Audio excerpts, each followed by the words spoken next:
ప్రార్థనలో వాక్యములో సమస్తము మీరు తోడయుండి పాటల ద్వారా రాజా నాయన మీరు మహిమ పొందుండి నీ బిడ్డలు వాడుకున్నారు. ప్రార్థన చేయడము ద్వారా ప్రార్థన చేసే బిడ్డలు మీరు వాడుకున్నందుకు స్తోత్రాలు.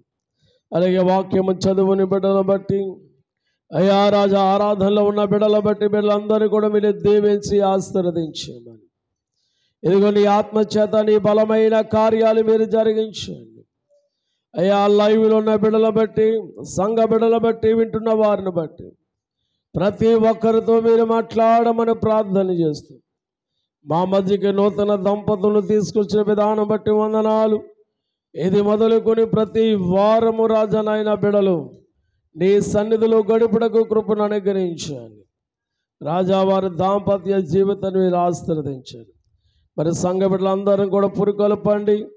ఇక రానయ్యున్న బిడ్డలందరూ కూడా మీరు నడిపించమని మహిమ ఘనత ప్రభావాలు మీకు ఆరోపిస్తాం. యేసు నామమున మనము చేయుచున్నాము. ఆమేన్. దేవుని స్తోత్రం కలుగుగాక. రెండు చేతులు ఎత్తుదాం, బిగ్గరగా చెప్దాం, సంతోషంగా చెప్దాం. హల్లెలూయా. కూడి ఉన్న మీ అందరికీ కూడా మన ప్రభువైన యేసుక్రీస్తు నామములో సంఘ బిడ్డలకు దూరస్తులకు లైవ్లో ఉన్న బిడ్డలందరికీ ప్రత్యేకమైన వందనాలు తెలియజేస్తున్నాను. దేవుని స్తోత్రం. మరి దేని బిడ్డలారా, మనము ప్రకటన గ్రంథాన్ని ధ్యానం చేస్తూ ఉన్నాము. ప్రకటన గ్రంథము ప్రతి వారములో ప్రకటన గ్రంథం ధ్యానం చేస్తూ మధ్యలో దేవుని యొక్క వాక్యాన్ని ధ్యానం చేస్తూ ఉన్నాం. అంతకు ముందు వారము దేవుని యొక్క వాక్యాన్ని ధ్యానం చేస్తాం. ఏ వాక్యాన్ని మనం ధ్యానం చేస్తాం? ఆదివారం ప్రకటన గ్రంథం ధ్యానం చేస్తాం. దానికి ముందు వారములో మనము మరొక వాక్యాన్ని ధ్యానం చేస్తాం. అమ్మా, క్రైస్తవుడు మరి పిలువబడడానికి మనం ఏమి చేస్తే క్రైస్తవులుగా పిలువబడతాము అనేది మనం ధ్యానం చేస్తూ క్రైస్తవ కుటుంబము ఈనాడు మొట్టమొదటిగా ఆనాడు అపోస్తలులను ప్రభువును ఆరాధించిన వారిని క్రైస్తవులుగా మొట్టమొదటిగా అంతియొకయలో వారిని ఏం చేశారు? పిలవడము జరిగింది. వారు యేసు ఎవరో తెలుసుకున్నారు. యేసు నామములో రక్షణ పొందారు. ఆయన జనన మరణ పునరుద్ధానము, ఆయన మరలా రాబోతున్న సంగతిని వారు తెలుసుకున్నారు. అందుకే వారు యేసయ్య రాకడ కొరకు ఏం చేస్తున్నాడు? ఎదురు చూస్తూ కనిపెడుతూ ఉన్నవారు కనుక వారిని క్రైస్తవులుగా పిలువబడ్డారు. దేవుని స్తోత్రం.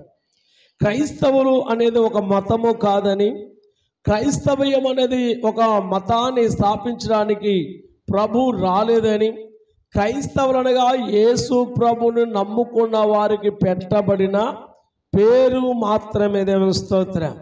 ఏంటి చెప్పండి? క్రైస్తవులు అనగా యేసు ప్రభు నిజమైన దేవుడని, ఆయనలోనే రక్షణ ఉందని, ఆయనలోనే పాపక్షమాపణ ఉందని, ఆయన మరలా రాబోతున్నాడని, సర్వ సృష్టికి కారణభూతుడైన వాడు యేసే ఒకే ఒక్క దేవుడని నమ్మి విశ్వాసించిన వారికి పెట్టబడిన పేరు మాత్రమే. దేవుని స్తోత్రం. క్రైస్తవ మతముగా చాలామంది దీన్ని మతముగా మార్చేశారు. బైబిల్ గ్రంథములు ఎక్కడ ఇది మతము అని రాయబడలేదు. ఇది మతము కాదు, దేవుని యొద్దకు మనము చేరే మార్గము. దేవుని స్తోత్రం. కనుక మనమందరూ కూడా క్రైస్తవ కుటుంబాలుగా ఉండాలి. క్రైస్తవ కుటుంబములో అందరూ, కుటుంబంలో ఎవరెవరు ఉంటారు చెప్పండి? కుటుంబంలో ఎవరెవరు ఉంటారు? కుటుంబంలో ఎవరు ఉంటారు చెప్పండి అమ్మా? కుటుంబంలో భర్త, భార్య, పిల్లలు, నెక్స్ట్ తరక వారి యొక్క తల్లిదండ్రులు, వృద్ధాప్యంలో ఉన్నవారు. దేవుని స్తోత్రం. వీరందరూ కలిసి ఏమన్నారు? కుటుంబం అన్నారు. దేవుని స్తోత్రం. కుటుంబంలో ఒకరు వస్తే అది కుటుంబం అవుతుందా? కానీ ప్రార్థనకు ఒకరు వస్తే కుటుంబం అంతా వచ్చినట్టు అవుద్దా? కాదు. కూడా కుటుంబములో అందరూ వచ్చినప్పుడే ఆ కుటుంబమును క్రైస్తవ కుటుంబంగా పిలవబడుతుంది. దేవుని స్తోత్రం. అందుకే క్రైస్తవులుగా, క్రీస్తు బిడ్డలుగా దేవుని నమ్ముకున్న వారందరూ కూడా కుటుంబాలతో దేవుని మందిరంలో గడపాలి. ఆదివారం రాగానే ఎంత పనున్నా సరే, అది వ్యాపారం కానివ్వండి, ఉద్యోగం కానివ్వండి, లేకపోతే కూలి పని కానివ్వండి, అది నీ సొంత పని కానివ్వండి, యజమాని పని కానివ్వండి, ఆదివారం ఉన్నప్పుడు నిజమైన విశ్వాసి తన పనులు పక్కన పెట్టి దేవుడి మందిరానికి వస్తుందేమో. స్తోత్రం. ఖాళీగా ఉన్నప్పుడు రాదు. ఏం చెప్పండి? ఖాళీగా ఉన్నప్పుడు రాదు. పిచ్చిలో పెట్టిన ఆయన రెండు చేద్దాం చెప్పండి. ఏం చెప్పండి? ఖాళీగా ఉన్నప్పుడు రాదు విశ్వాసి. ఖాళీ ఉన్నా లేకున్నా దేవుడి సన్నిధికి వస్తేనే ఇప్పుడు ఆ విశ్వాసం ఏంటో తెలుస్తుంది. చాలామంది విశ్వాసం ఎప్పుడు తెలుస్తుంటే ఆదివారం కనబడినాడు, శనివారం కనబడు ఉపవాస ప్రార్థనలు. చాలామందికి ఆదివారం ఒక్కరోజే వస్తే చాలు అనుకుంటారు. క్రైస్తవులు పైన ఆదివారం పైన ఎంత ప్రాముఖ్యమో ఉపవాస ప్రార్థన కూడా అంతే ప్రాముఖ్యం.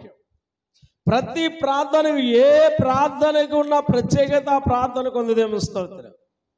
ఏ కూటానికి ఉన్న ప్రత్యేకత ఆ కూటానికి ఉంది. దేవుని స్తోత్రం చెప్పండి.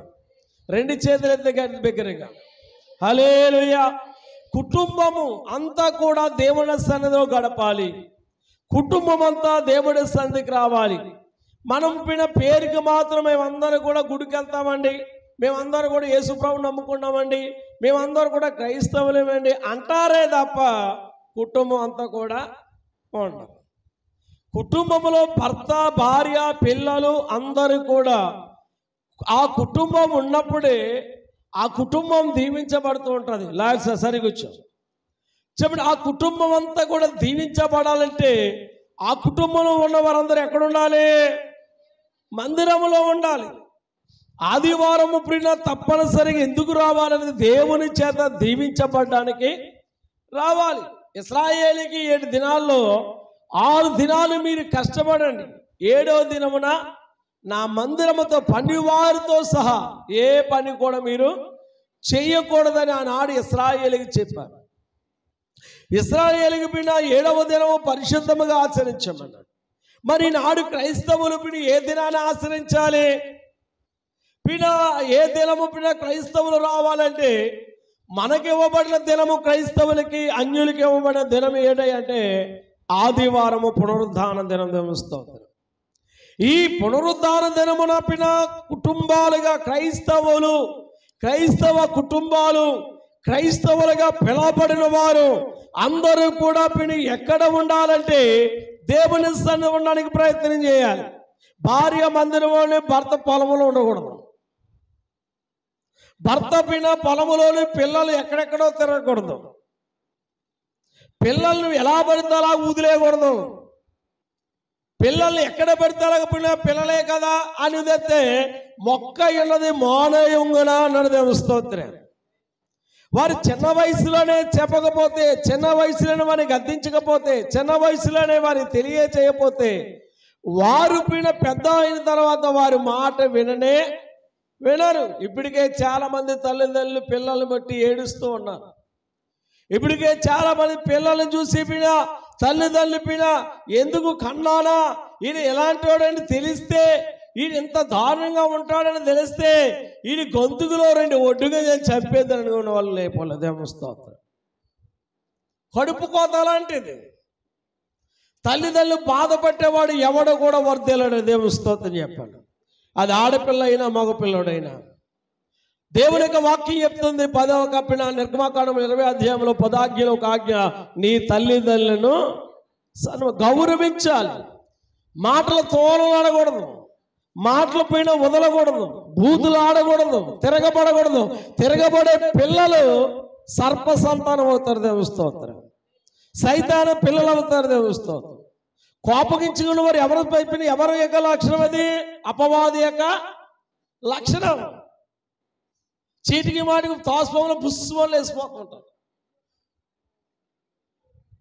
మనం దేవుణ్ణి నమ్ముకున్నామంటే మనలో ఏముండాలి? మార్పు అనేది రావాలి. ఎవరులైనా, విశ్వాసులైనా ఎవరైనా తగ్గింపు అనేది ఉండాలి. అలా తగ్గింపు లేకపోతే, కోపం నడుచుకోలేకపోతే, తన కోపమే తన యొక్క చెప్పండి, తన కోపమే తన యొక్క కోపములు ఏదైతే చేస్తా రుబ్బురేలు ఏదైతే ఆ రుబ్బురేలు అలా జరుపుంటే ఇంకొకటి సాయం కావాలి.